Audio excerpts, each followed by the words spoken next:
got zero friends.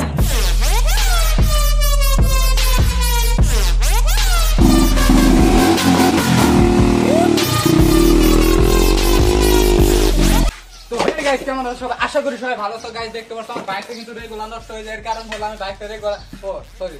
আমার বাইকটা regular আমি রিপেয়ার করি এর কারণ হলো তোমাদেরকে বিভিন্ন রকম স্ট্যান্ড গুলো দেখাতে গিয়ে চাকার অনেক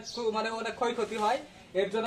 বাইকের উপর নির্যাতন বেশি এর জন্য বাইকটা রেগুলার রিপেয়ার করতে দেখতে পাচ্ছ সামনে চাকা কিন্তু সমস্যা হয়েছিল এর জন্য এটা রিপেয়ার করবো আজকেও দেখতে পাচ্ছ এই যেটা কিন্তু ওই দিনকে স্ট্যান্ড দেখাতে গিয়ে এটা কিন্তু টাল হয়ে গেছিল এর জন্য টাল সারিয়ে আনছি দেখতে পাচ্ছ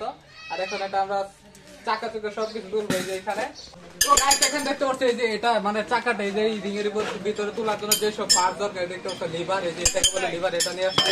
আর এই যে দেখতে পাচ্ছ টায়ারটা কিন্তু একটা তুলে ফেলবো আমরা এরকম ভাবে গাইস এখন দেখতে পাচ্ছ আমি কিন্তু চাকাটা রিং এর উপরে তুলে নিচ্ছি যে দেখতে পাচ্ছ সুন্দরভাবে আমি তুলে নিলাম এখন টিউবটা ভরে দিব এর ভিতরে আর এই যে টিউবটা ভরা হয়ে গেলে নাটটা টাইটে হাওয়া ভরে দিব হাওয়া ভরা কমপ্লিট হয়ে গেলে আমাদের চাকাটি বাইকের ভিতরে সেটআপ করে এবং সেটআপ করে তোমাদেরকে চালিয়ে দেখাবো যে বাইকটা কিরকম কি হলো আসলে বিষয় গাইস হাওয়া ভরা শেষ হয়ে গেছে আর এখন চাকাটা কিন্তু আমি বাইকের ভিতরে সেটআপ করতে দেখতে পাচ্ছ সুন্দরভাবে এই যে এখানে দেখতে পাচ্ছ একটা স্ক্রু থাকে একটা নাট থাকে নাটটা টাইট করে এই যে চাকাটা ঘুরে দেখতেছি যে ঠিক আছে কিনা এখন দেখলাম সবকিছু ঠিক আছে আর বাইকের উপরে এখন উঠে পড়লাম আর এখন বাইকটি স্টার্ট দিয়ে দেখবো যে কিরকম কি হলো চাকাটা এখনো টেও পারে কিনা এটা যে স্কুপ কেটেছিল এবং টাল হয়ে গেছিল সেটা ঠিক হয়েছে কিনা